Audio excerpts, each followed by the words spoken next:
ओम शांति। आज 18 जुलाई 2023 के बाबा के अनमोल मधुर महावाक्य सुनेंगे। आज की मुरली में बाबा कहे, बच्चे तुम इस रूहानी यूनिवर्सिटी में आए हो, इसलिए तो बाबा कहे बुद्धू से बुद्धिवान बनने के लिए। और यहाँ बुद्धू यानी आध्यात्मिकता, पवित्रता से हम बुद्धू थे, उसको बाबा बुद्धिवान बनाते हैं। बुद्धिवान माना ही पवित्र, और पवित्र बनने की पढ़ाई अभी पढ़ रहे हैं। साथ ही साथ बाबा कहे बुद्धिवान आत्मा कौन? तो बुद्धिवान आत्मा अर्थात जो ज्ञान में सदा रमण करते रहे, मौलाई मस्ती में रहे, नशा रहे कि हमको पढ़ाने वाला कौन है। ज्ञान सागर बाप से हम मास्टर ज्ञान सागर बन रहे हैं और मुक्ति जीवन मुक्ति का वर्षा ले रहे हैं। तो जो वर्षा लेने के पुरुषार्थ में रहते उसको कहेंगे बुद्धिवान। तो सुनते हैं आज के बाबा के अनमोल मधुर महावाक्य। ओम शांति। मीठे बच्चे, तुम इस रूहानी यूनिवर्सिटी में आए हो बुद्धू से बुद्धिवान बनने। बुद्धिवान अर्थात पवित्र, पवित्र बनने की पढ़ाई तुम अभी पढ़ते हो। आज की मुरली से प्रश्न है, बुद्धिवान बच्चों की मुख्य निशानी सुनाओ। उत्तर है, बुद्धिवान बच्चे सदा ज्ञान में रमण करते रहेंगे। बुद्धिवान बच्चे ज्ञान में सदा रमण करते रहेंगे। उन्हें मौलाई मस्ती चढ़ी हुई होगी। उनकी बुद्धि में सारे सृष्टि चक्र की नॉलेज रहती। नशा रहता कि हमारा बाबा हमारे लिए परमधाम से आया हुआ है। हम उनके साथ परमधाम में रहते थे। हमारा बाबा ज्ञान का सागर है। हम अभी मास्टर ज्ञान सागर बने हैं। हमें वह मुक्ति जीवन मुक्ति का वर्षा देने आए। आज की मुरली से पहले गीत बजा है, कौन आया मेरे मन के द्वारे। ओम शांति। जीव की आत्मा जानती है कि हमारा परमपिता परमात्मा हमको पढ़ा रहे हैं, वह राजयोग सिखला रहे हैं। तो जैसे कि यह ईश्वरीय यूनिवर्सिटी ठहरी। यूनिवर्सिटी इसको क्यों कहते हैं? बाबा कहे यूनिवर्सिटी इसको क्यों कहते हैं? ऐसे नहीं, और जो भी सब यूनिवर्सिटीज है वह यूनिवर्स के लिए है? नहीं, वह यूनिवर्स के लिए तो ठहरी नहीं, तो उनको यूनिवर्सिटी नहीं कहेंगे। यहां तुम बच्चे जानते हो ये सच्ची सच्ची ईश्वरीय यूनिवर्सिटी है, परंतु कोई भी समझ नहीं सकते हैं। क्यों? क्योंकि बुद्धू है।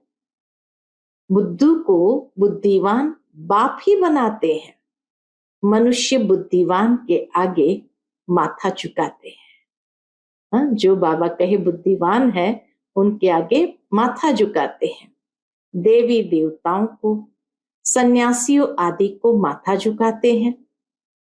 सन्यासी पवित्र है, हमेशा अपवित्र पवित्र के आगे माथा झुकाते हैं। तो देवी देवताओं के आगे मंदिरों में जाकर माथा झुकाते, सन्यासियों के आगे झुकाते, क्योंकि सन्यासी भी पवित्र है।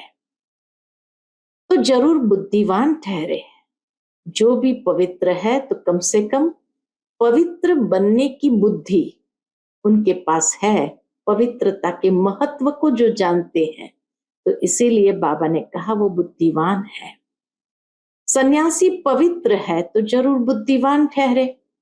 पवित्रता को अच्छा मानते हैं। ये विकार ही मनुष्य को हैरान करते हैं। इसलिए पवित्र रहने वाले सन्यासियों को गृहस्थी लोग बुद्धिवान समझते हैं। और उनके चरणों में झुकते हैं। बस सन्यासी लिबास देखा और झट माथा झुकाएंगे। अभी तो उन्हों का मान कम हो गया है, इसलिए संभाल कर कदम उठाते हैं। आगे तो सन्यासियों को देख झट ऑफर करते थे, स्वामी जी हमारे घर पर चलो, अभी तो टू मच हो गए हैं और तमो प्रधान बन पड़े हैं, इसलिए जो बहुत नामी ग्रामी है उनका ही मान होता है। इसलिए बाबा कहे जो बहुत नामी ग्रामी है उनका ही मान होता है। बड़े आदमी भी उनको माथा झुकाते हैं। क्यों? पढ़े लिखे तो सन्यासी से भी जास्ती है, परंतु वो पवित्र है, सन्यास किया है, इसलिए बुद्धिमान माने जाते हैं। अभी तुम बुद्धिमान बनते हो, तुम अभी रचयिता और रचना के आदि मध्य अंत को जानते हो, परंतु तुम्हारे में भी सभी को इतना नशा नहीं है। नशा चढ़ने में भी टाइम बहुत लगता है। पूरा नशा तो अंत में ही रहता है। अभी जितना जितना तुम पुरुषार्थ करते हो उतना नशा चढ़ता जाता है। निरंतर यह याद रहना चाहिए, हम आत्माओं का बाप परमात्मा आया हुआ है, हमको पढ़ा रहे हैं विश्व का मालिक बनाने, तो पुरुषार्थ करने की शुभ चिंता होनी चाहिए। बाबा कहे पुरुषार्थ करने की शुभ चिंता होनी चाहिए। सभी को वह चिंता नहीं रहती। यहां सुनते समय नशा चढ़ा, यहां से बाहर निकला खेल खलास, नंबरवार है ना। हम आत्माओं का बाप आया है, हम उनके पास परमधाम में रहते थे, ऐसे और कोई नहीं समझते हैं। साधु सन्यासी आदि पवित्र है, तुम्हारे में भी नंबरवार है। सभी को यह निश्चय नहीं बैठा है कि हमारा परमपिता परमात्मा ज्ञान का सागर है, जीवन मुक्ति दाता है, जो हमको स्वर्ग का मालिक बनाते हैं। यहां से पांव बाहर निकाला और वह खुशी गुम हो जाती है। नहीं तो तुम बच्चों को कितनी खुशी रहनी चाहिए। मैंने भी इस तन का आधार लिया है, नहीं तो राजयोग कैसे सिखलाऊं। मुझे अपना शरीर नहीं है। मंदिरों में देखेंगे तो सबको अपना शरीर है, लेकिन शिव के मंदिर में जाएंगे तो शिवलिंग को अशरीरी दिखाया है। मैं तो अशरीरी हूं और सभी को आकारी व साकारी शरीर मिला हुआ है, मेरा शरीर नहीं है। सोमनाथ का मंदिर है अथवा शिव के मंदिर में जहां भी जाओ वहां निराकारी रूप है, सिर्फ नाम भिन्न भिन्न रख दिए हैं। यह तो जानते हो आत्मा परमधाम से आती है, भिन्न भिन्न शरीर धारण कर पाठ बजाती है। मैं इस 84 के चक्र में नहीं आता हूं। मैं हूं परमधाम में रहने वाला, इस शरीर में आया हूं। बाबा कहे वैसे तो मैं परमधाम में रहने वाला, लेकिन इस समय इस शरीर में आया हूं।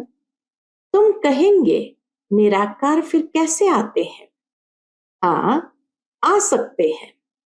तुम लोग पितृ खिलाते हो तो आत्मा आती है ना। बाबा कहे इस तरह समझाओ, शरीर तो नहीं आता, आत्मा प्रवेश करती है। समझते हैं आत्मा दूसरे शरीर में प्रवेश करती है। कोई तो भूत की आत्माएं बहुत चंचल होती है, पत्थर आदि मारती है, आत्मा शरीर में आती है तब कुछ कर सकती है। नहीं तो उसको क्या कहेंगे, गोस्ट कहते हैं। अशुद्ध आत्माएं भी प्रवेश करती है। तुम बच्चों को अनुभव है कि कैसे अशुद्ध आत्माएं भटकती है। जब तक उनको अपना शरीर मिले। शुद्ध आत्माएं भी आती है, यह भी ड्रामा में नूंद है। जो कुछ पास हुआ ड्रामा का खेल है। बाप समझाते हैं, मैं आकर साधारण बूढ़े तन में प्रवेश करता हूं। जरूर अनुभवी का शरीर चाहिए ना। ब्रह्मा का नाम मशहूर है, ब्रह्मा की राय भी मशहूर है। ब्रह्मा को फिर कहां से राय मिली? ब्रह्मा है शिव बाबा का बच्चा, तो उनकी है श्रीमत। इसकी शिव बाबा की है श्रीमत, तो शिव बाबा से श्रीमत मिली, तब जाकर ब्रह्मा की राय भी मशहूर हुई। तो जरूर मुख्य श्रीमत ब्रह्मा की होनी चाहिए, जिसमें बाप प्रवेश करते हैं। तो श्रीमत तो बाबा की है, लेकिन लोगों को सिर्फ ब्रह्मा का शरीर दिखता है। इसीलिए भक्ति में गायन ये कर दिया, ब्रह्मा की राय मशहूर है। भारतवासी इन बातों को नहीं जानते। वह तो समझते हैं सब एक ही है। क्या समझते भारतवासी? सब एक ही एक है। श्री कृष्ण शिव आदि सब एक ही है। श्री कृष्ण को महात्मा योगेश्वर कहते हैं, परंतु क्यों कहते हैं यह तो समझते नहीं।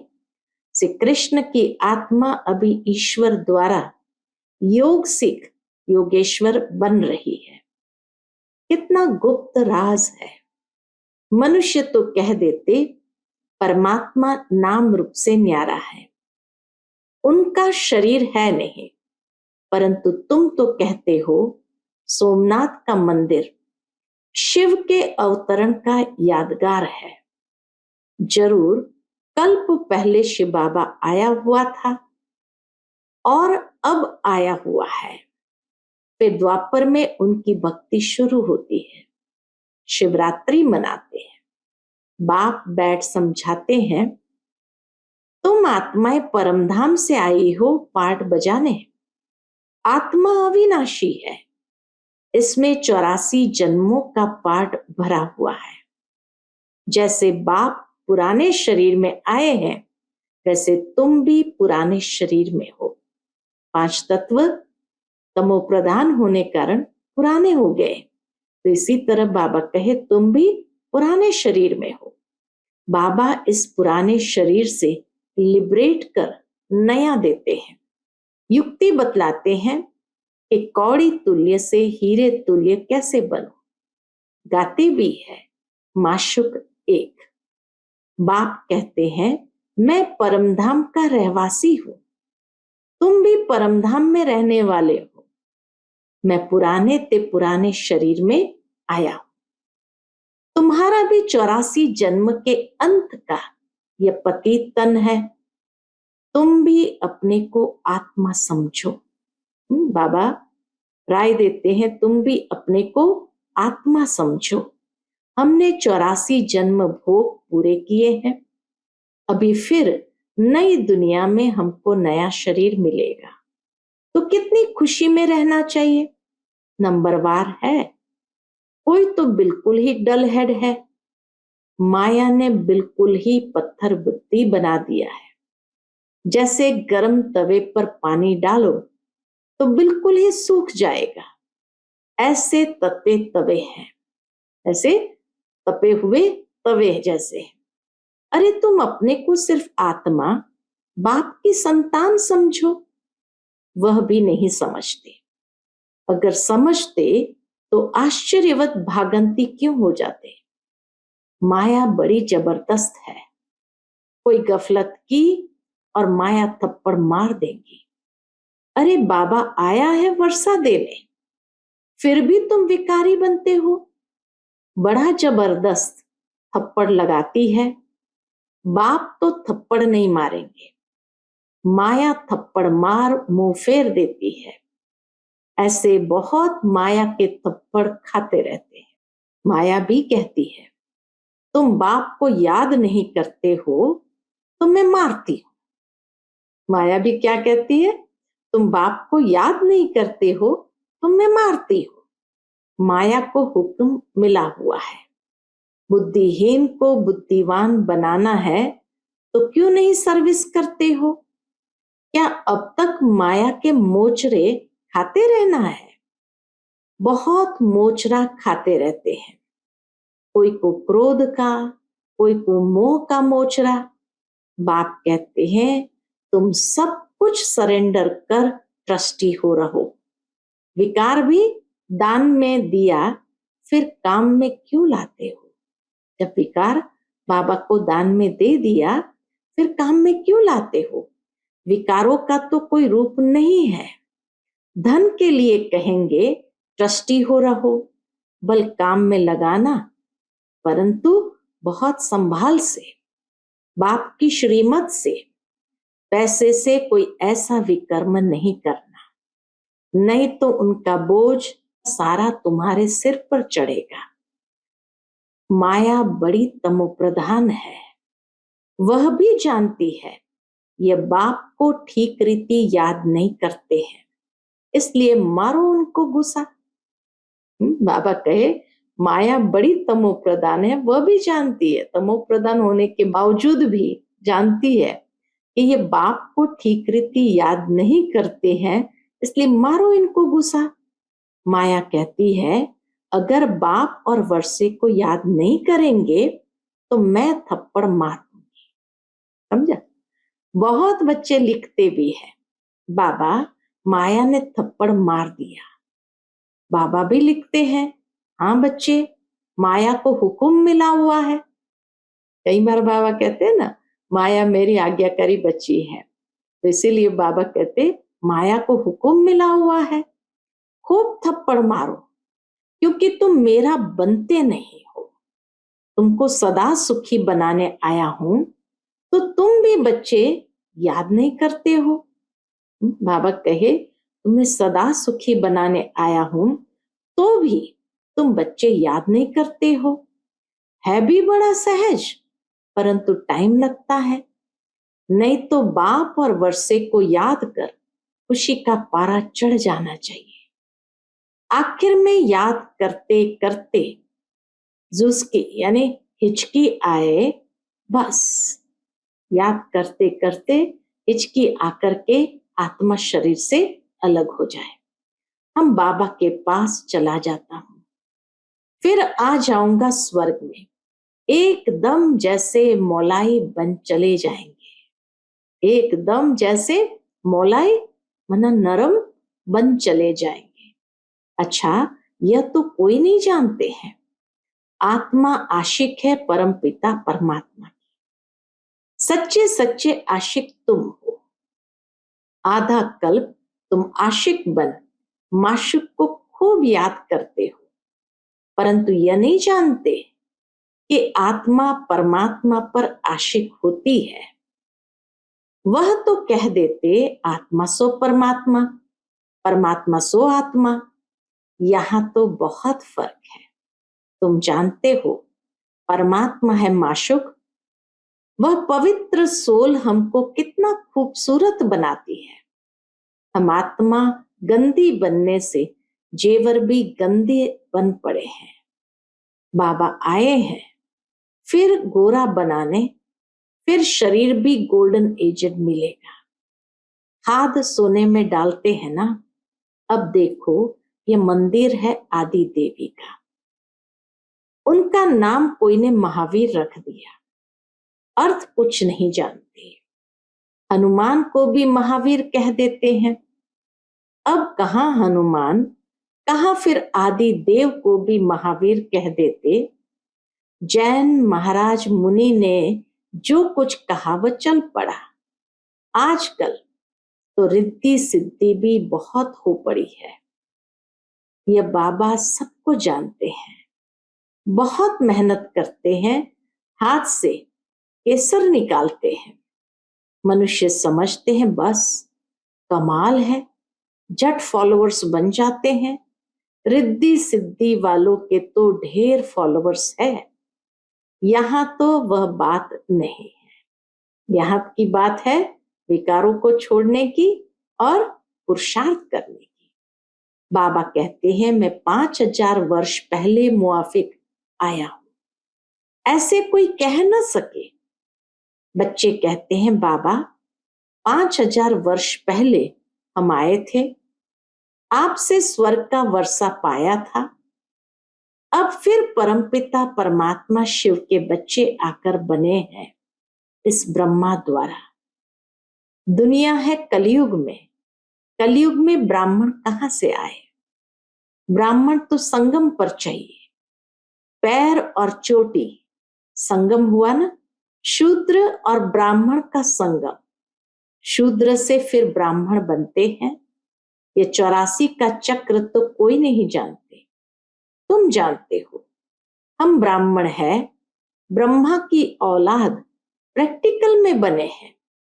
उन ब्राह्मणों को तुम कह सकते हो, तुम ब्राह्मण अपने को ब्रह्मा की औलाद कहलाते हो। अच्छा, ब्रह्मा का बाप कौन है? बता नहीं सकेंगे। डिब्बे में ठिकरी, बुद्धि रूपी डिब्बे में ठिकरी है। बस हम ब्राह्मण ही भगवान है। तुम सब भक्त थे, अब कहते हो हम लक्ष्मी को वरने लायक बन रहे हैं। इसमें पुरुषार्थ चलता है। समझो हम परमधाम से आए हैं, अभी बाबा फिर वापस ले जाने लिए आए हैं। हम भी ब्रह्मांड के मालिक हैं। बाबा भी पुराने तन में आए हैं, हम भी पुराने तन में हैं। बाप कहते हैं हमको भी पुराना तन लेना पड़ता है।